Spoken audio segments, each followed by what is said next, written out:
பாலா பேசியிருப்பாரு, நாங்க லிப்லாக் இருந்துச்சா பாத்தீங்களா, எல்லாமே நடிச்சிருக்கேன், லிப்லாக்க நடிக்க முடியுமா? இப்ப என்ன மாதிரியே எல்லா கதாபாத்திரத்தையும் காமிச்சிருந்தா யாரு பாப்பா? அழுதேன் கும்பிட்டு பிறண்டு அந்த வெள்ளை சாரியில பொறல்றேன். இல்ல முடியாது வேணாம் வேற ஏதாவது பண்ணலாம். ஐயோ, கும்பகோணம் நாகப்பட்டினம் மக்களுக்கு மிகப்பெரிய நன்றி சொல்லணும். ஏன்னா அப்படி கழுவி ஊத்துனாங்க. ஃபர்ஸ்ட் டைம் நான் இளையராஜாவை டைரக்டா பாக்குறேன், நேர்ல ஃபர்ஸ்ட் டைம் பாக்குறேன். அப்படிங்கும்போது எங்க எல்லாருக்குமே ஒரு வியப்பு தான். ஏன்னா அது எங்களுக்காக அரேஞ்ச் பண்ண. இது என்ன அப்படின்னா, ஸ்கிரிப்ட் அப்படிங்கிறது டைரக்டரா ஒரு ஆர்டிஸ்ட்டை செலக்ட் பண்றாங்கன்னு எல்லாரும் நினைச்சிட்டு இருக்காங்க, நம்மளும் நினைப்போம். ஆனா ஸ்கிரிப்ட் செலக்ட் பண்ணும், அது வரைக்கும் பொறுத்து இருக்கலாம். அதுக்கு ஏன் உடலை பணையம் வைக்கணும்? ஃபர்ஸ்ட் சொன்னதே, அம்மா உன் அன்பை கொஞ்சம் குறைச்சிக்கம்மா, என்கிட்ட கடுமையா இரு, உன் அன்பை கொஞ்சம் குறைச்சிக்கோ, எடுத்தறிஞ்சு பேசு, நீ என்னை கண்டுக்காத, அப்போ மட்டும்தான் என்னால் போக முடியும், நான் திரும்பி வந்துடவா அப்படின்னு கேட்பேன். FT சினிமாஸ் நேயர்களுக்கு வணக்கம். இன்னைக்கு என் கூட யார் இருக்காங்க அப்படின்னு பாத்தீங்கன்னா, தமிழ் ஆக்ட்ரஸ் தஷ்மிகா லக்ஷ்மன் தான் என் கூட இருக்காங்க. ஸோ அவங்களை வெல்கம் பண்ணிடலாம். ஹலோ, எப்படி இருக்கீங்க? ரொம்ப நல்லா இருக்கு. பிளாக் சாரியில நல்லா இருக்கீங்க. ஸோ உங்களை பத்தி நான் நிறைய தெரிஞ்சிருக்கேன் நான். பட் ஆனா நான் ஒரு ஃபர்ஸ்ட் கொஸ்டின் என்ன வைக்கிறேன் அப்படின்னு பாத்தீங்கன்னா, இந்த நம்ம தமிழ் இண்டஸ்ட்ரிக்குள்ள ஃபர்ஸ்ட் டைம் நீங்க எப்படி போனீங்க, என்ன ரீசன் நீங்க இந்த இண்டஸ்ட்ரிக்குள்ள போறதுக்கு? எனக்கு சின்ன வயசுல இருந்தே கமல்னா ரொம்ப பிடிக்கும். அதுக்காக கமல் என்ன படம் நடிச்சாரு, என்ன சீன் பிடிக்கும்லாம் கேட்க, கமல் படம்னாலே பிடிக்கும். ஆக்சுவலா அப்படி ஆசை வந்ததுதான். ஒரு 4 வயசு இருக்கும். 4 வயசுல இருந்தே நான் அப்பெல்லாம் எப்படின்னா, நம்ம நடிக்கணும்னு சொல்ல தெரியாதுல்ல அந்த ஏஜ்ல, டிவிக்குள்ள போகணும் தானே சொல்லுவோம். அந்த மாதிரி தான் ஸ்டார்ட் ஆச்சு. அதுக்கப்புறம் எனக்கு ரைட்டிங் ரொம்ப பிடிக்கும். இந்த ரைட்டிங் மூலமா தான் ஃபேஸ்புக்ல ரைட் பண்ணிட்டு இருக்கும் போது ஒரு டைரக்டர் பழக்கமா இருந்தாரு. ஆனா அவர் ஒரு தப்பான ஒரு ஆளா இருந்தா என்னோட எப்படி போயிருக்கோம்லாம் எனக்கு தெரியாது. ஒரு சரியான ஆளா இருந்ததுனால நான் இந்த இடத்துல இப்படி இருக்கேன்.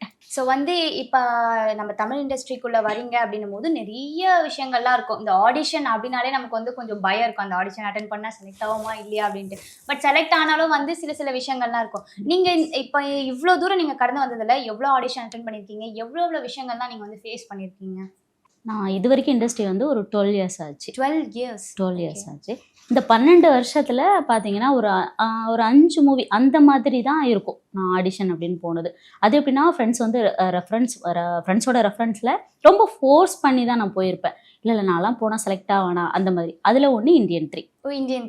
இந்தியன் 3ல ஒரு சின்ன ரோல், ஒரு 6 மினிட்ஸ் அந்த மாதிரி வரும். இருந்தாலும் அது ஒரு கவனிக்கப்படக்கூடிய ஒரு ரோலா இருக்கும் அப்படின்னு நான் நம்புறேன் இது வரைக்கும். பட் ஆடிஷன் அப்படின்னா அந்த 5 படமும் ஆடிஷன் போய் ஓகே ஆச்சு அப்படின்னா இருக்காது. ஏன்னா அங்கே ஒரு போட்டி இருக்கும் இல்லையா. இந்த பொண்ணு போடுறத என் சைடில் ஒரு பொண்ணு இருக்கா, அதை வைங்க அப்படின்ற மாதிரி இருக்கும்ல. ஸோ அந்த மாதிரி என்னோட ரோல் போயிருக்கு. ஓகே. ஸோ 12 இயர்ஸாக நீங்கள் இந்த இண்டஸ்ட்ரிக்குள்ளே இருந்திருக்கீங்க.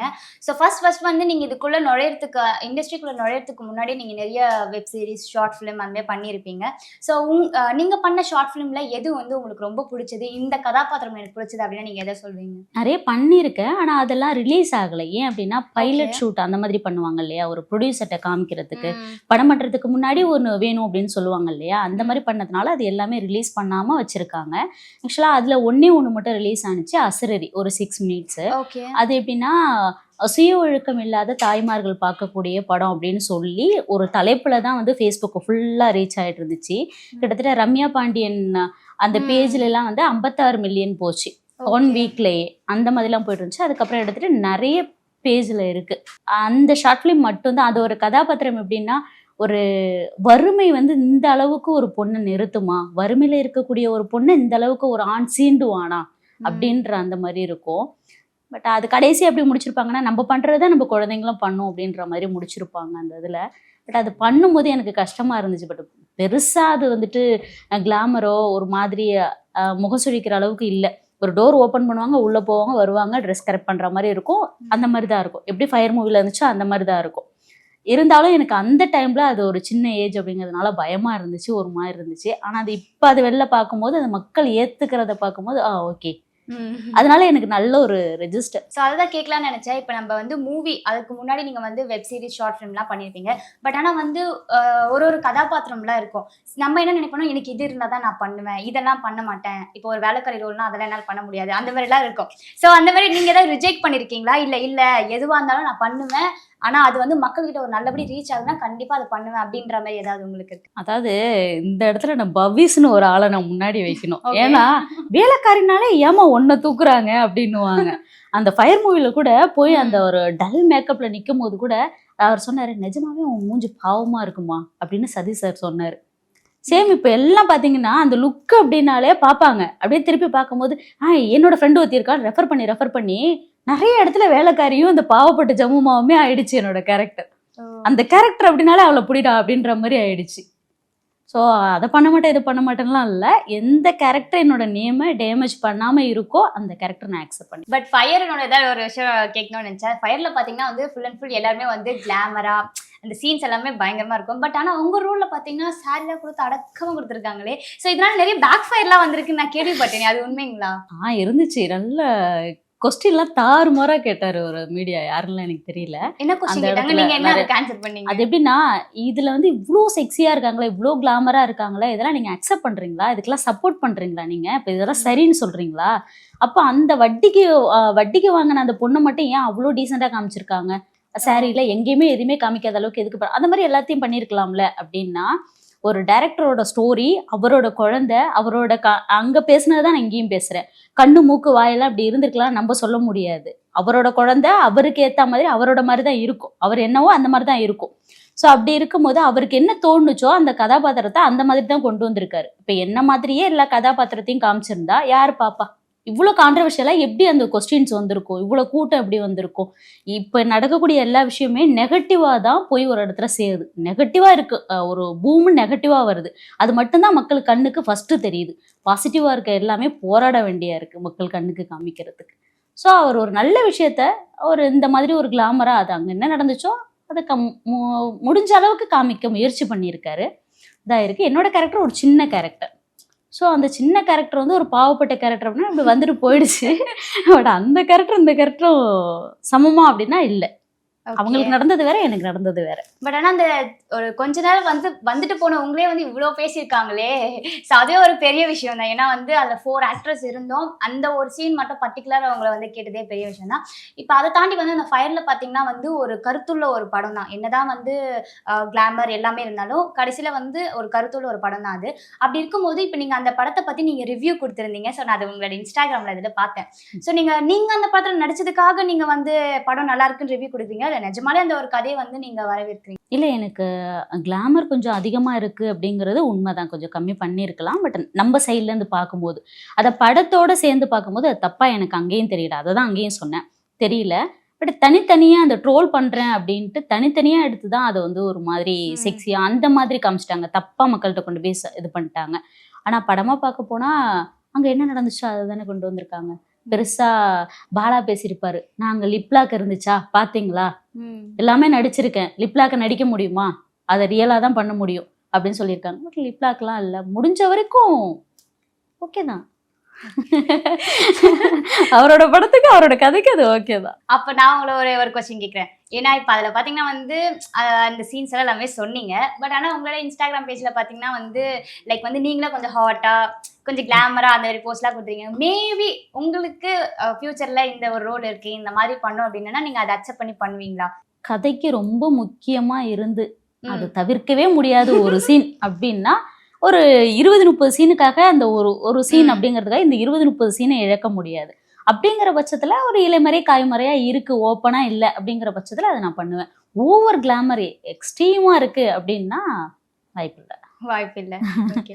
சரி, இப்போ மூவி தாண்டி இன்னொன்று கேட்கணும்னு நினச்சேன். கலைஞர் டிவியில் இந்த கண்ணெதிரே தோன்றினால் இருக்குங்க பார்த்தீங்களா, அந்த சீரியலில் நீங்கள் வந்து வில்லி கேரக்டர் பண்ணீங்க, இந்த ஜெயில் சீன்ஸ்லாம். ஸோ எப்படி வந்து நீங்கள் ஆக்சுவலி உங்களை பார்த்தா பாவப்பட்டு போகணுன்றாங்க, அப்படி இருக்கும்போது எப்படி உங்களுக்கு வில்லி கேரக்டர் கொடுத்தாங்க? அங்கேயும் அதான் சொன்னாங்க, இங்கே போய் ஏதோ ஒரு லுக்கை பார்த்து செலக்ட் பண்ணிட்டாங்க. ஸ்பாட் போனால் என்னடா புல்லு பூச்சை கூட்டு வந்திருக்கீங்க, ஏன்டா அப்படி பண்ணுறீங்க, மூஞ்சில் ஒரு தழும்பு இல்லை ஒன்றும் இல்லை, எல்லாம் போட்டு கொண்டு வாங்கடா அப்படின்னா இதெல்லாம் இல்லை, நார்மலாக ஓன் மேக்கப் தான் போட்டு போனேன்.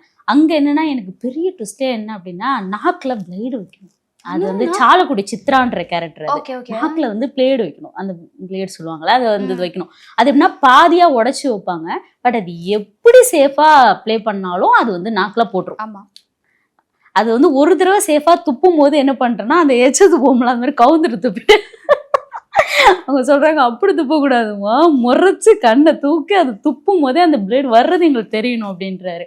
அப்படி எடுத்து துப்பும் போது மேல் தாடை இருக்கலாம், அந்த இது இருக்கும்ல, அதுல கொத்திருச்சு, பிளட் வழியுது. அதுக்கப்புறம் டைலாக் பேச முடியல, அப்படியே போய் உட்காந்துட்டு எச்சு துப்பிட்டே இருக்கேன், ரத்தம் வந்துட்டே இருக்கு. எனக்கு சின்னதுலேருந்தே அந்த பென்சில் சீவும் போது பார்த்தீங்க அப்படின்னா ஷார்ப்னர் வச்சு பண்ணுவோம் இல்லையா, அந்த பென்சில் சீவும் போதே கையில் எதிரும், அது பிளேடு பார்த்தாலே நடுக்கும். அதை வாய்க்குள்ளே வைக்கிறோன்னா எப்படி இருக்கும், நார்மலாக இருக்கும் போதே நமக்கு எச்சி ஊறும். அது வந்து அந்த பிளேடுன்னு சொல்லும் போதே எச்சி ஊறுது.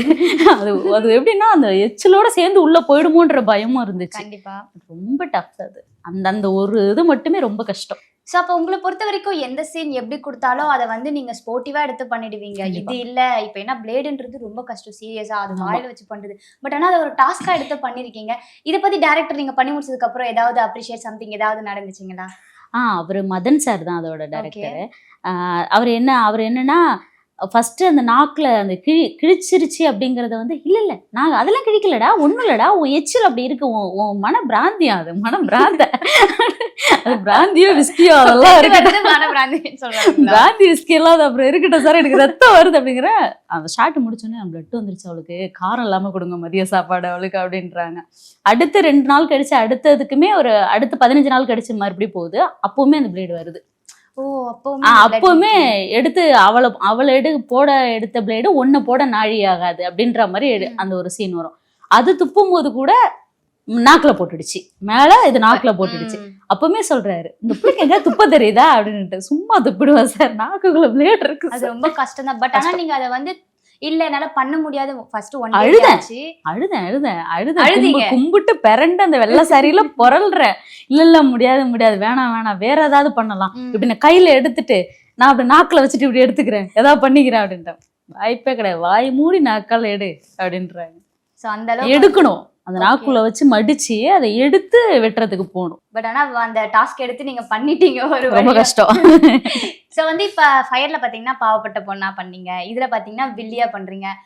இன்னொரு இதுல வந்து ஒரு தவறு செய்தால் அதுல வந்து பாத்தீங்கன்னா ஸ்கூல் கேரக்டரா பண்ணீங்க, அதுவும் நம்ம டிஆர் அவரோட வாய்ஸ்ல வந்து.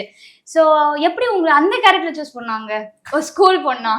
ஸ்கூல் அப்போ ரொம்ப உடசலா இருப்பேன், ரொம்ப ஒல்லியா உடசலா இருப்பேன். சோ அது எப்படின்னா அதுலயும் பாவப்பட்ட கேரக்டர் தான். ஆமா, ரொம்ப அது வந்து இன்னோசென்டா இருக்கும். இது ரொம்ப ஒண்ணுமே தெரியாத ஒரு அப்பாவி, ஒரு குக்கிராமத்துல இருந்து சென்னை வந்துட்டு போற ஃபிளைட் வரைக்கும் அண்ணாந்து பார்த்துட்டு ஆணு வாய பொழுக்கும், அந்த கடைசி போற வரைக்கும். அப்படி ஒரு கேரக்டர். அது ஏதோ ஒரு பேப்பர்ல ஒரு பார்த்த நியூஸை பார்த்து வந்திருக்கும், அது தன்னோட பையனுக்கு வந்து இது பண்றதுக்காக, ட்ரீட்மெண்ட் பண்றதுக்காக வந்திருக்கும் அந்த கேரக்டர். ஸோ அப்படியே அதுதான் ஃபர்ஸ்ட் ஷூட் பண்ணாங்க. அதுக்கப்புறம் ஒரு 5 டேஸ்க்கு அப்புறம் தான் அது ஷூட் பண்றாங்க. அப்போ இங்கேருந்து போனோன்னா ஃபேஸ் எல்லாம் வீங்கிடுச்சு, இது எப்படி செட் ஆக போகுது, இது எப்படியும் ஓகே ஆயிடுவாளா இவ, அந்த ஸ்கூல் யூனிஃபார்ம்லாம் போட்டு எப்படி செட் ஆக போகுது அப்படின்னு இருந்த நேரத்தில் அவங்க வந்துட்டு சரி ஓகே யூனிஃபார்ம் வரைக்கும் தைக்கிற வரைக்கும் டவுட் தான், போட்டு ரெட்டை ஜடையெல்லாம் போட்டதுக்கு அப்புறம் செட் ஆயிடுச்சு. ஸோ அந்த இதை வந்து பர்ஃபெக்டாக முடிஞ்சிருச்சு. ஸோ உங்களுக்கு வந்து இந்த கேரக்டர் நான் ஆக்சுவலி கேட்டது தப்பு, இது பண்ணுவீங்களா அது பண்ணுவேன், பட் ஆனால் நீங்கள் வந்து எது கொடுத்தாலும் நீங்கள் பண்ணுறதுக்கு வந்து ரெடியாக இருக்கீங்க. பட் ஆனால் வந்து இவ்வளோ பண்ணுறீங்க நீங்கள் அப்படின்னும் போது கண்டிப்பாக வந்து ஒரு ஃபேமிலி சப்போர்ட்ன்றது ரொம்ப முக்கியம். கண்டிப்பாக. ஸோ நீங்கள் இந்த இண்டஸ்ட்ரிக்குள்ள என்ன வந்து நம்மளை பொறுத்த வரைக்கும் தமிழ் இண்டஸ்ட்ரி அப்படி போகிறோம் அப்படின்னும் போது கண்டிப்பாக எல்லா இடத்துலையும் எதிர்ப்பு வரும். மெயினாக ஃபேமிலி, அம்மா அப்பா விடவே மாட்டாங்க. பொம்பளை பிள்ளைக்கு சொல்லவே வேண்டிய. எஸ் கண்டிப்பாக. இருக்கும் போது நீங்கள் இதெல்லாம் தாண்டி 12 இயர்ஸ் நீங்கள் எப்படி வந்து சர்வைவ் பண்ணீங்க? ஃபர்ஸ்ட் வந்து ஃபேமிலி எப்படி எந்த அளவுக்கு சப்போர்ட் பண்ணாங்க, ஃப்ரெண்ட்ஸ் ரிலேஷன் அதை பற்றி சொல்லுங்க. ஐயோ, கும்பகோணம் நாகப்பட்டினம் மக்களுக்கு வந்து மிகப்பெரிய நன்றி சொல்லணும். ஏன்னா அப்படி கழுவி ஊத்துனாங்க அதுக்காக.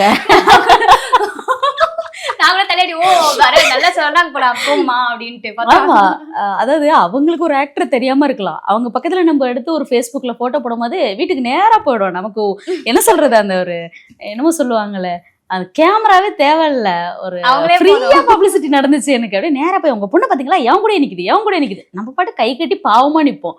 அது வரைக்கும் எங்க அம்மா கிட்ட காமிச்சு ஏறுறது. இது இருக்கிறவங்களுக்குலாம் அப்படின்னா சிரிப்பா இருக்கும். ஒரு கட்டத்துக்கு மேல எங்க அப்பா சொல்றேன், என் பொண்ணு என்னன்னாலும் பண்றா, உனக்கு என்ன வந்துச்சு, அவளுக்கு பிடிச்சிருக்கா அவ பண்றா, உனக்கு இஷ்டம்னா பாரு, கஷ்டம்னா தள்ளி விட்டு போ, எதுக்கு லபான்னு குதிக்கிற, அது இஷ்டம், அது இருக்குது சாவுது, உனக்கு என்னையா அப்படின்னு சொல்லி கேட்டு வந்ததுக்கு அப்புறம் அந்த வார்த்தை எங்க வீட்டுக்கு போல. அப்பா கொஞ்சம் நெஞ்சம் இல்ல.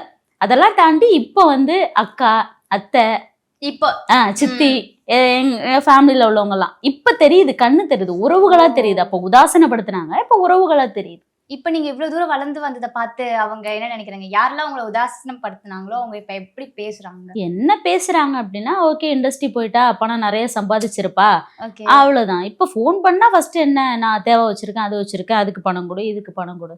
கொஞ்சம் வளர்ந்துட்டா என்ன கேட்பாங்க? நல்ல ஒப்பீனியன்லாம் அவங்க மனசுக்குள்ள வராது. உறவுக்காரங்க அப்படின்னாலே ஒரு ஒரு இருக்கும். உதாசீனப்படுத்தி தூத்திக்கிட்டே தான் இருப்பாங்க. இப்ப முன்னாடி சிரிச்சு பேசிட்டு பின்னாடி வந்து காரி துப்பிட்டு தான் போவாங்க. அது வேற விஷயம். கண்டிப்பா. அது நார்மல் பீப்புள்ஸ்க்கும் உண்டு. பொறாமை இல்லாம எங்க என்ன இருக்கு? பட் பணம் அப்படின்னு வரும்போது அந்த அசிங்கம், அவமானம்லாம் அவங்களுக்கு தெரியாது. யாருகிட்ட பணம் வாங்கினா என்ன? குப்பையில கிடந்தாலும் பணம் பணம் தானே. ஸோ அந்த பணம் வேணும் அப்படிங்கிறதுக்காக குணமா பேசுவாங்க. திருப்பி கேட்டோம்னா வேற குணம் வரும். ஆமா, அது என்னவோ உண்மைதான். ஸோ வந்து இப்ப அடுத்தது என்ன அப்படின்னு பாத்தீங்கன்னா, இன்னொன்னு பார்த்தேன். என்னன்னா, புயலில் ஒரு தோணி. அதுல பாத்தீங்கன்னா வந்து நம்ம இளையராஜா அவர் வந்து அதை ரிலீஸ் பண்ணாரு. ஸோ அந்த ஸ்டேஜ்ல நீங்க இருந்தீங்க. எப்படி இருந்தது அந்த ஃபீல்? ஃபர்ஸ்ட் டைம் ஸ்டேஜ்ல, அதுவும் அவரு பக்கத்துல அப்படி இருக்கும்போது எப்படி ஃபீல் பண்ணீங்க? ஐயோ! அவங்க பெரிய ஃபன் என்னன்னா, Fun வேற ஸ்டேஜ்ல வந்து நின்னுட்டு இருக்காரு. அவரு ஒரு ஒரு டைரக்ஷன்ல பார்த்து உட்காந்துட்டு இருக்காரு. நாங்க அதுக்கு முன்னாடி உட்காந்துட்டு, நான் ஹீரோயின் எல்லாமே அந்த இம்பார்ட்டன்ட் ரோல் பண்ண எல்லாருமே இப்படி ஓரத்துல உட்காந்துட்டு இருக்கோம். உட்காந்துட்டு பார்த்துட்டு எங்களை பார்த்துட்டு உட்காந்துட்டு இருக்காரு போல அவரு. அந்த மாதிரி எங்களுக்கு தோணுது. அவர் அந்த டைரக்ஷன்ல தான் உட்காந்துருக்காரு. ஸோ எங்களுக்கு அதை பார்க்கறதுக்கு ரொம்ப வியப்பா இருக்கு, மலப்பா இருக்கு. எப்படின்னா ரீல்ஸ் போடுறோம், லைவ் போறோம். ஏன்னா ஃபர்ஸ்ட் டைம் நான் இளையராஜாவை டைரக்டா பார்க்குறேன், நேரில் ஃபர்ஸ்ட் டைம் பார்க்குறேன். அப்படிங்கும்போது எங்க எல்லாருக்குமே ஒரு வியப்பு தான். ஏன்னா அது எங்களுக்காக அரேஞ்ச் பண்ண ஒரு ஃபங்க்ஷனும் கிடையாது. அப்படின்னா பவதாரணியோட நினைவேந்தல்ல எங்களுக்கும் அரேஞ்ச் பண்ணப்பட்டுச்சு, அவ்வளோதான். எங்களுக்கும் ஒரு இடம் கிடைச்சிது. தனியாக அவ்வளோ பெரிய பிரம்மாண்ட மேடையோ அவ்வளோ பெரிய ஆட்களோட குவியலோ எங்களுக்கு கிடைக்கல. அப்படி இருந்த ஒரு இடம் ரொம்ப வியப்பா இருந்துச்சு. நிறைய எதிர்பார்ப்புகள் அங்கே நடக்காம போச்சு, ஏமாற்றத்தை கொடுத்துச்சு. ஏன்னா தனியாக எங்களோட ரிவ்யூ வந்து அந்த ப்ரிவ்யூ வந்து போட முடியல, ட்ரைலர் போட முடியல. ஸோ அந்த மாதிரி சூழல்லாம் இருந்துச்சு, டைம் போதில்லை, அந்த மாதிரிலாம் இருந்துச்சு. பட் மிகப்பெரிய வியப்பு இளையராஜா. ஆனால் அவர் மைக் வாங்கும் போது எங்களுக்கு அப்படியே தடன்னு ஆயிடுச்சு. எப்படி இருந்துச்சு அப்படின்னா, ஐயோ இவ்வளோ நேரம் கத்திக்கிட்டே இருந்தோம், கூச்சல் போட்டுகிட்டே இருந்தோம், ஃபோட்டோஸ் எல்லாம் எடுக்கிறதுக்கு ட்ரை பண்ணிட்டு இருந்தோம். இப்போ பார்த்து கொஞ்சம் அமைதியாக இருக்க மாட்டீங்களான்னு ஒரு வார்த்தை சொன்னால் எவ்வளோ அசிங்கமாக இருக்கும் அப்படின்னு சீட்டு கீழே போய் ஒளிஞ்சிக்கிட்டு இருக்கோம். ப்ரொடியூசர் ஏட்டி சும்மா இருந்தால் கேட்குறீங்களா, இப்போ அவர் இங்கே தான் பார்க்குறாரு அப்படின்றாங்க. ஆனால் அவர் எதையோ பேசுகிறாரு, வரவங்களுக்கு நன்றி சொல்லிட்டு ஆரம்பிச்சிட்டாரு. அப்போ தான் எங்களுக்கு உயிரே வந்துச்சு. அதுக்கப்புறம் தான் ஸ்டேஜ் ஏற்றுனாங்க எங்களை. Okay okay. ஸ்டேஜ் ஏற்றி அதுக்கப்புறம் தான் அந்த இது. பட் ஆனா அது உங்களுக்கு ஒரு பெஸ்ட் மொமெண்டா இருக்கும். ஐயோ மிகப்பெரிய வரோம். அது லைஃப் லாங் வரைக்கும் அந்த கிரெடிட் கிடைக்காது. கண்டிப்பா, அது என்னமோ உண்மைதான் அது. சோ அது ஒரு பெரிய உங்களுக்கு ஒரு இதுவா இருக்கும். கண்டிப்பா கனவு மாதிரி இருந்துச்சு. கனவு மாதிரி, ட்ரீம் மாதிரி இருந்தது அப்படின்னு சொல்றீங்களா? ஓகே. ஸோ இப்போ இதெல்லாம் தாண்டி இன்னொரு விஷயம் என்ன அப்படின்னு பார்த்தீங்கன்னா, ஆக்சுவலி இப்போ நீங்கள் வளர்ந்துட்டு வர ஒரு ஆக்ட்ரஸ். ஸோ உங்ககிட்ட தான் இந்த கொஸ்டின் வந்து நான் கேட்க முடியும். என்ன அப்படின்னு பார்த்தீங்கன்னா, எவ்வளோ ஆடிஷன் வந்தாலும் எவ்வளோ விஷயங்கள் வந்து இண்டஸ்ட்ரியில் நடந்துட்டு தான் இருக்குது. அந்த வகையில் வந்து செலக்ட் ஆகிட்டா அப்படின்னும் போது அடுத்தது ஃபேஸ் பண்ணுறது அட்ஜஸ்ட்மெண்ட்டுன்ற ஒரு வார்த்தை ஒன்று போகுது. ஸோ நீங்கள் ரியாக்ட் பண்ணும்போதே தெரியுது. ஸோ அதை வந்து உங்கள் லைஃப்பில் நடந்திருக்கும். மேபி இஃப் இட்ஸ் ஓகே நீங்கள் அதை சொல்லலாம். ஆனால் அதை தாண்டி இப்போ இந்த மாதிரி நடந்துட்டு வரதை பற்றி நீங்கள் என்ன நினைக்கிறீங்க அப்படின்றத. முக்கியமாக சொல்லப்போனால் படம் பண்ணணும்னு இங்கே வர்றவங்க யாரும் அட்ஜஸ்ட்மெண்ட்டை முன் வைக்கிறதே கிடையாது. பணம் அட்ஜஸ்ட்மெண்ட்டுக்கு ஒத்துக்கிறவங்களோட பெரிய இது என்ன அப்படின்னா, நம்ம சீக்கிரமாக தெரியணும், காலம் முழுக்க இங்கே இருக்க முடியாது. அப்படி காலம் முழுக்க இருந்தாலும் பூம்னு வெளில வந்தால் மட்டும்தான் நம்மளால் நிலச்சி நிற்க முடியுன்ற அந்த ஒரு பிம்பத்தை உடைக்கிறாங்க, பிம்பத்தை உருவாக்கிக்கிறாங்க அவங்க. ஆனால் அது கிடையாது. திறமைன்னு ஒன்று இருந்தால் அது எவ்வளோ லேட் ஆனாலும் அது கண்டிப்பாக ஸ்ட்ராங்காக நிற்கும். இப்போ என்னையும் கிராஸ் பண்ணாமலாம் இல்லை. கேட்கும்போது என்ன அப்படின்னா, எனக்கு அந்த இடத்துல பணம் முக்கியமாக தெரியல, என்னோட ஒர்க்கு இதான் நான் ஏற்றுக்கிட்டேன், இதான் என்னோட வேலை அப்படின்னு சின்ன வயசுலேருந்து கனவு. இது வர அவ்வளோ கஷ்டப்பட்டிருக்கேன், என்னோட ஒர்க்கே இதுதான் அப்படிங்கிறப்போ இதில் வர்ற சின்ன சம்பளமோ பெரிய சம்பளமோ போதுமானதாக இருந்துச்சு. எனக்கு போதுமானதாக இருந்ததுனால எனக்கு வந்து அட்ஜஸ்ட்மெண்ட் அப்படிங்கிற ஒரு விஷயத்த நான் அக்செப்ட் பண்ணிக்க விரும்பலை. அதுவும் இல்லாமல் யார்கிட்டயோ போகிற கல்ச்சர் என்னது இது? கண்டிப்பாக அவங்க கேட்பாங்க தான், கேட்குறவங்க வாய் இருக்குது, அவங்களுக்கு தோணுது கேட்பாங்க தான். நமக்கு தோணுது பிடிக்கல, எனக்கு இது வேண்டாம், ஆசை இல்லை, அவாய்ட் பண்ண போக சொல்லிட்டோம் அப்படின்னா அவங்க உடனே என்ன பண்ணுவாங்கன்னா, இல்லை உங்களுக்கு சான்ஸ் இல்லை அப்படின்ற ஒரு ஒரு ஒரு குற்றச்சாட்டு ஒன்று முன் வைக்கிறாங்க பார்த்தீங்களா, அப்படின்ட்டு பிளாக்மெயிலாம் பண்ணுறாங்க. ஸோ அதெல்லாம் நிறைய பேர் ஃபேஸ் பண்ணி அந்த இது வந்து பின்னாடி பேக்கில் வந்திருக்காங்க. ஸோ அந்த மாதிரி உங்களுக்கும் நடந்திருக்கும். இல்லை அந்த மாதிரி எல்லாம் இல்லை. அந்த மாதிரிலாம் அவாய்ட் பண்ணது கிடையாது. ஒரு இந்த மாதிரி ஒரு ரோலு அதுவும் இருக்காமா சேர்ந்து அது இருந்தா இது இருக்கும் அப்படின்ற மாதிரி ஒரு ஏஜென்ட்டோ யாரோ ஒரு மூலமா வரும். ஏஜென்ட் மூலமா நான் போக மாட்டேன். அது வரும். இல்லை சார் எனக்கு அதெல்லாம் செட் ஆகாது அப்படின்னு சொல்லிட்டு நான் போயிடுவேன். பட் இது என்ன அப்படின்னா ஸ்கிரிப்ட் அப்படிங்கிறது டைரக்டரா ஒரு ஆர்டிஸ்ட்டை வந்து செலக்ட் பண்றாங்கன்னு எல்லாரும் நினைச்சிட்டு இருக்காங்க. நம்மளும் நினைப்போம் அதான் ஒரு மெத்து. ஆனா கலையை வந்து கரைச்சி குடிச்சு ஒரு மிகப்பெரிய பக்தியோட இருக்கிறவங்களுக்கு தெரியும் கலைத்தாய் தான் இதை செலக்ட் பண்றா அப்படின்னுட்டு. அதாவது ஸ்கிரிப்ட் தனக்கு உயிர் கொடுக்கக்கூடிய ஆட்களை தன்னாலேயே செலக்ட் பண்ணிக்குது. எத்தனை பேர் ஸ்பாட்ல நின்னாலும் ரிஜெக்ட் ஆவாங்க. கண்டிப்பா அவங்களுக்கு ஏதோ ஒன்று ஆகும், அவங்க இது பண்ணுவாங்க. ஆனா எத்தனையோ ஆட்களை கேட்டு பாருங்க, இவங்க நடிச்சு பாதியில விட்டுட்டு போன கேரக்டர் தான் எனக்கு கிடைச்சது அப்படின்னுவாங்க. அப்படி செலக்ட் ஆகி அவாய்ட் பண்ணிட்டு போன ஒரு விஷயம் தான் எனக்கு குயிலி. அதே மாதிரி நிறைய வாய்ப்பு எனக்கு கிடைச்சிருக்கு. ஸோ ஸ்கிரிப்ட் செலக்ட் பண்ணும், அது வரைக்கும் பொறுத்து இருக்கலாம். அதுக்கு ஏன் உடலை பணையம் வைக்கணும்? ஆனா அந்த மாதிரி விஷயங்கள் இப்ப கிடைச்சி இப்ப நீங்க சொன்னீங்க பாத்தீங்களா 4 வெப் சீரிஸோ ஷார்ட் ஃபிலிம் பண்ணி வெளியே வராம இருந்தது அப்படின்னு. பட் அதோட கஷ்டம் நமக்கு தான் தெரியும். கஷ்டப்பட்டு வரலன்னும் போது நம்ம ரொம்ப டிப்ரெஷன்ல போயிடுவோம், ரொம்ப இதுவா போயிடுவோம். நமக்கு அடுத்து வேற ஒரு ரிலேஷன் நமக்கு வந்து இந்த ஒரு வே இல்லாம இன்னும் நிறைய பிரச்சனை நமக்கு சூழ்ந்திருந்தாலும் நம்மளுக்கு பிடிச்ச விஷயம் நம்ம போடணும் போது அதுலயும் இப்படி ஆகுதுன்னும் போது நம்ம பயங்கரமா டிப்ரெஷன் ஆகும். ஸோ அந்த மாதிரி டைம்ல எல்லாம் நீங்க எப்படி உங்களை வந்து இது பண்ணி நீங்க ஒரு செட்டப்க்கு வரீங்க? இதுக்கு என்ன உதாரணம் சொல்லலாம் தெரியுமா? ஒரு கல்யாணம் ஆன ஒரு கப்பல் 1 இயர் வரைக்கும் அவங்களுக்கு குழந்தையே இல்லைன்னு வச்சுக்கோங்களேன். ஊர் மக்கள் சும்மா விடுவாங்களா? இல்ல என்னாச்சு விசேஷம் இல்லையா அப்படிதான் ஒரு படம் பண்ணிட்டு வந்த உடனே அடுத்த 2வது மாசத்துல இருந்தே எங்களுக்கு பிச்சுக்கும். 2வது மாசம் 3வது மாசத்துல இருந்தே படம் எப்போ ரிலீஸ் அவங்க வேலை பார்க்க வேணாவா, படம் எப்போ ரிலீஸ் இதே தான் கேட்டுட்டு இருப்பாங்க. அது நமக்கு எப்படி இருக்கும்னா அந்த நேரத்துல ஏதோ ஒரு படம் வந்துட்டா பரவாயில்ல, எல்லா படமுமே ஒர்க் போயிட்டு இருக்க சமயத்துல எப்படி இருக்கும்? அது ஒரு மாதிரி வலியா இருக்கும். நம்மளால நிரூபிக்கவே முடியாது, ஒருத்தவங்கள்ட்ட ப்ரூவ் பண்ணவே முடியாது. அதை நம்ம துடிப்போம். ஆனா இந்த ஒரு விஷயத்த வந்து நம்ம எப்படியாவது வெளில காமிச்சிடணும்னு நினைப்போம். பட் முடியாது. ஏன் அப்படின்னா நம்மக்கிட்ட கையில என்ன இருக்கு? ஸ்டில்ஸ் இருக்கும். ஸ்டில்ல மட்டும் யாருனாலும் காமிச்சுக்கலாமே. ஷூட்டிங் ஸ்பாட்ல கூட ஸ்டில் எடுக்க விட மாட்டாங்க, போட்டோஸ் எடுக்க விட மாட்டாங்க, அதையும் காமிக்க முடியாது. ரிலீஸ் ஆகிற வரைக்கும் போராட்டம் தான். ஸோ அந்த மாதிரி உங்களோட இதுல நிறைய ஃப்ளாப் ஆயிருக்கும். இருக்கும். அது ஃப்ளாப்னு இல்ல, லேட் ஆகுது, டிலே ஆகுது. பட் ஆனா வந்து ஒரு சில படங்கள்லாம் ரிலீஸ் ஆயிடும், ஆனா ஒரு சில படங்கள் அப்படியே அமைதியா. ஆமா, அது ப்ரொடியூசர் டைரக்டர்ஸ்குள்ள இல்லாட்டி அங்க நடக்கக்குள்ள ஒரு ஃபினான்ஷியல் இஷ்யூஸ். அதனால ஸோ இப்போ ரீசெண்டாக ஃபயரில் அதில் நீங்கள் நடிச்சிங்க. அதில் வர அந்த கதையும் வந்து ஒரு கருத்துள்ள கதை தான். பட் ஆனால் இப்போ விமனை கிட்ட கேட்குற ஒரு விஷயம் என்னன்னா, இப்போ நடக்கிறதுல பார்த்தீங்கன்னா வந்து விமனுக்கு அகைன்ஸ்டாக நிறைய விஷயங்கள் நடக்குது. டெய்லி எல்லா சைல்டு அபியூஸ். எஸ், அதெல்லாம் நடக்குது. ஸோ அதை எப்படி பார்க்குறீங்க? அதை எப்படி கடந்து போனால் இப்படி இந்த விஷயம் இப்படி நீங்கள் எது பண்ணீங்க அப்படிலாம் கடந்து போக முடியும் அப்படின்னா நீங்கள் எதை சொல்வீங்க? என்னென்ன விஷயங்கள் வந்து கடக்கிற விஷயமே கிடையாது. இது எதிர்த்து நின்று ஒத்தலும் போராடணும். ஏன்னா இப்போ வயசு பசங்க இந்த பிரச்சனைக்குள்ள என்ன சொல்றது, இந்த பிரச்சனையை பண்றதே இல்லை. இப்போ வயசு பசங்க வந்து லவ் அப்படி போயிட்டு இருக்கு. பட் சின்ன குழந்தைங்களை நோண்டுறது ஒரு 6 மாசம் 7 மாசம் 6 வயசு 7 வயசு 14 வயசு பிள்ளைங்க இதெல்லாம் நோண்டுறது என்ன அப்படின்னா ஒரு 50 இயர்ஸ் அந்த மாதிரி ஏஜ்ல உள்ள ஆட்கள் தான் அதிகமா. இதுல 70 வயசு தாத்தா இந்த மாதிரி தான் இருக்காங்க. சின்ன பசங்க, சின்ன குட்டி பையன் வந்து ஒருத்தனை வந்து இதை பண்ணிட்டான் அதை பண்ணிட்டான்னு எங்கப்ப அதிகம் வருது நினைச்சு பாருங்க. இருக்கும், ரேரா இருக்கும். பட் அதிகம் இருக்கிறது வயசானவங்க, சின்ன குழந்தைங்க. ஏன் அப்படின்னா அந்த குழந்தைங்கள மட்டும்தான் எதிர்த்து நின்று போராடுறதுக்கு முடியாது. வயசு பொண்ணு மேல கை வச்சா அவ என்ன பண்ணுவா? கூச்சல் போடுவா, கொலை பண்ணணும். இதையும் அதை தான் பண்றாங்க. வெளில தெரிஞ்சிரும்ல. அதெல்லாம் சகிக்கவே முடியல. ஒவ்வொரு இன்டர்வியூ போயிட்டு இது பண்ணும்போதும் ஒவ்வொரு போஸ்ட் பண்ணிட்டு போகும்போதும் வீடு கூட போய் சேர மாட்டேன். அடுத்த நியூஸ் அதான் தான் இருக்கும். எங்கேயோ ஒரு இந்த நிமிஷம் இந்த நொடியில ஏதோ ஒரு குழந்தை இறந்துகிட்டு இருக்கும், ஏதோ ஒரு குழந்தை பாதிக்கப்பட்டுட்டு இருக்கும், ஏதோ ஒரு குழந்தைய சூறையாடிட்டு இருப்பாங்க. அதுதான் நடந்துகிட்டு இருக்கு. பட் இது சகிச்சுக்கவே முடியல என்னால எழுதி பார்க்குறேன், வீடியோ போட்டு பார்க்குறேன், அழுது பார்க்குறேன், இந்த மாதிரி இன்டர்வியூஸ்ல வந்து பேசி பார்க்குறேன். ஒத்த மனுஷி நம்மளால என்ன பண்ண முடியும்? சாதாரண மக்களும் இதுக்கு குரல் கொடுக்கணும்ன்றேன். ஆக்டர் மட்டும் கிடையாது, நானும் ஒரு சாதாரண மனுஷி தான். எல்லாருமே இதுக்கு வந்து குரல் ஒசத்தணும். கண்டிப்பா சட்டங்கள் கடுமையா இருக்கணும். அது என்னமோ உண்மைதான். அது கடுமையா இருந்தா இந்த மாதிரி விஷயங்கள்லாம் கண்டிப்பா தடுக்கலாம், கொஞ்சம் தடுக்கலாம். பயம் வரும்.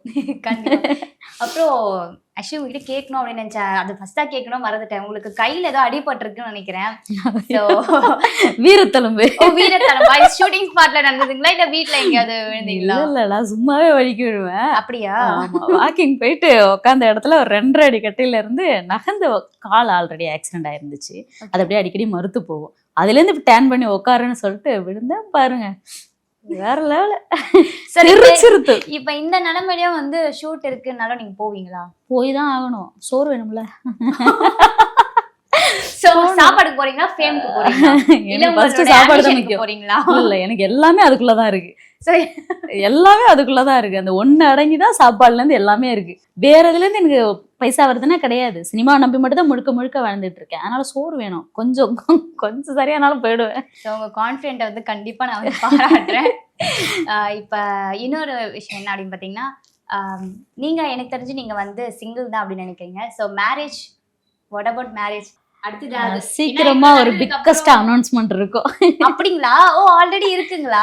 இருக்கு. அது ஓடுதே, வருஷங்களா ஓடிட்டு இருக்கு. ஸோ அவங்க எந்த அளவுக்கு சப்போர்ட்? Full support. ஓ இந்த கை உடைஞ்சது வந்து இந்த இடத்துக்கு இந்த சாரி வரைக்கும் அவரோட ஹெல்ப் இல்லாம என்னால பண்ண முடியாது. ஆமா. ஆக்சிடென்ட் ஆன அந்த நிமிஷத்துல இருந்து, விழுந்து அடிபட்ட நிமிஷத்துல இருந்து இந்த நிமிஷம் சாப்பிட்ற சாப்பாட்டுல இருந்து நடமாடுறதுல இருந்து எல்லாமே அவர்னால மட்டும்தான். இல்லைன்னா முடியாது. கண்டிப்பா. ஏன்னா வந்து உங்களுக்கு எல்லா விதத்திலயும் வந்து சப்போர்ட் இருக்கிறதுனால, ஏன்னா இருந்த வாசி தான் 12 இயர்ஸ் வந்து நீங்க வந்து டிராவல் பண்ணி போயிட்டு இருக்கீங்க. இவர் பாதியில வந்தாரு, ஒரு 6 இயர்ஸ் இருக்கா.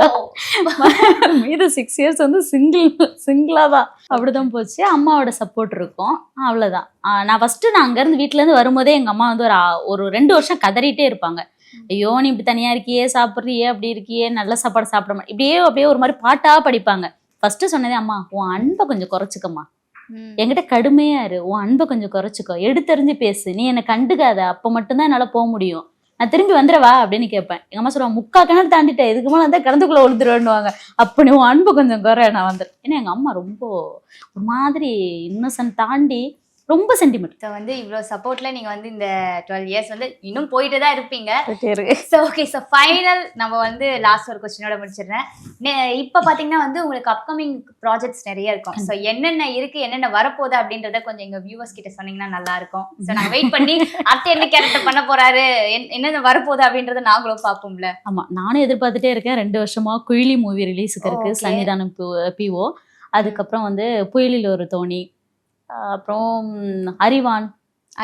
ஆமா, கிட்டத்தட்ட ஒரு 15-20 மூவி இருக்கு. இந்தியன் 3 பெருசா எதிர்பார்க்கறேன், ஒரு சின்ன ஃப்ரேம்ல வந்தா கூட போதும் அப்படின்ற மாதிரி எடுத்தாங்க. படத்துல சின்ன ஃப்ரேம் வருது. ஏன்னா எனக்கு கமல் ரசிகன் நானு. சோ அவரோட படத்துல, ஆமா அவரோட படத்துல நடிச்சிருக்கிறதுனால ஓகே, அது ஒரு பெரியதா இருக்கும். ஓகே, அடுத்தது லீட் ரோல் அந்த மாதிரி ஏதாவது ப்ராஜெக்ட் வந்து ஆன் த ப்ராசஸ்ல இருக்குதுங்களா? லீட் அப்படின்னா ஒரு முக்கியமான கேரக்டர் பண்ற மாதிரி ஒரு 3-4 மூவி கமிட் ஆயிருக்கேன். கமிட் ஆயிருக்கேன். இப்போ ஒரு சன் டிவி ப்ராஜெக்ட் ஒன்று ஸ்டார்ட் ஆகிறதுக்கு இருக்கு. அதுல ஒரு முக்கியமான ஒரு காமெடியான ஒரு ப்ளே பண்ற ஒரு ரோல் ஒன்று சீரியல்ல. ஓ சீரியல். ஆமா, இப்போ வந்து அதான் இப்பொழுதுக்கு இருக்கு. கடவுள் புண்ணியத்துல அதெல்லாம் ஸ்டார்ட் ஆனா கொஞ்சம் நல்லா இருக்கும். சீரியல் அண்ட் வந்து ஒரு 4 ப்ராஜெக்ட் வந்து மூவிஸ் லீட் ரோல் பண்ணிட்டீங்க. So anyways thank you so much. 12 years அப்படின்றது ரொம்ப ஷாக்கா இருக்கு. எனக்கே தெரியல, ஒரு வருஷமா ஆகுது. பட் ஆனால் நீங்க 12 இயர்ஸ் வந்து சர்வை பண்ணிருக்கீங்க. எவ்வளோ விஷயங்கள்லாம் நீங்க வந்து ஃபேஸ் பண்ணிருப்பீங்க. பட் ஸ்டில் நீங்க விமனா வந்து இவ்வளவு தூரம் வந்து இருக்கிறதே பெரிய விஷயம். அண்ட் உங்களுடைய அப்கமிங் ப்ராஜெக்ட்ஸ்க்கு வந்து என்னுடைய வாழ்த்துக்கள். சீக்கிரமா நீங்க மெயின் ரோல் பண்ணி தெரியிற அளவுக்கு நீங்க வருவீங்க. என்னோட advance wishes and thank you so much for coming. Thank you.